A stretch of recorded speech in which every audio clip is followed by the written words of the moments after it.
ভোর হতেই হাটে ভিড় জমে হাজারো কৃষক ও ক্রেতার।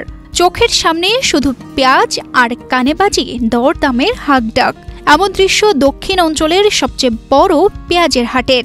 সপ্তাহে শুক্র ও সোমবার এই 2 দিন বসে এই হাট। প্রতি হাটে কয়েক লাখ টাকার বেচা কেনা হয়। কত মন পেঁয়াজ ওঠে সাধারণত? 5,000 উঠছে, 5,000 মন। আবার কোনো হাটে কম ওঠে আর কি। আর এই হাট হলো এই অঞ্চলের কি সবচেয়ে বড় হাট? এটা আমাকে বাংলার মধ্যে এটি বড় আর কি। ঢাকা, নারায়ণগঞ্জ, খুলনা, মাদারীপুর, রাজবাড়ী, গোপালগঞ্জ, বরিশাল সহ দেশ জুড়ে পাইকাররা এখানে আসেন পেঁয়াজ কিনতে।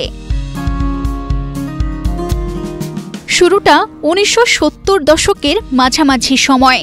ছোট উপজেলায় যেখানে কৃষকরা মূলত ধান, পাট, গম, সবজি চাষ করতেন।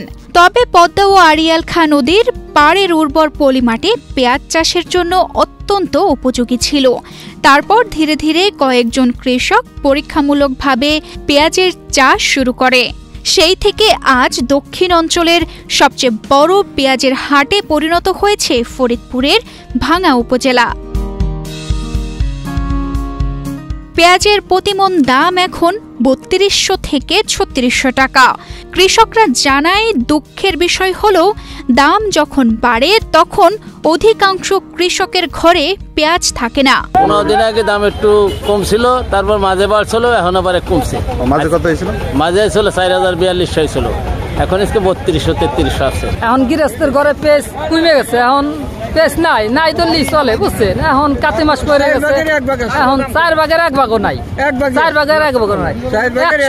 100 ঘরে পেঁয়াজ থাকলে 5 ঘরে পেঁয়াজ থাকতে পারে, তাও নাই। মৌসুমের শুরুতে প্রতি মন পেঁয়াজ 800 থেকে 1200 টাকায় বিক্রি করেছিলেন কৃষকেরা, কিন্তু এখন সেই পেঁয়াজই বিক্রি হচ্ছে 3000 টাকারও বেশি দরে। ফলে পেঁয়াজের চড়া দাম দেখে খুশি হওয়ার চেয়ে কারো কারো মনের ভেতর এখন বঞ্চনা বা ঠকে যাওয়া বোধের ধিকি ধিকি আগুনও জ্বলছে। কৃষকদের যাতে এমন বঞ্চনার শিকার হতে না হয়, এটাই চান ভুক্তভোগী চাষিরা। তানজিদা রহমান, ইনায়া, বাংলাদেশ প্রতিদিন।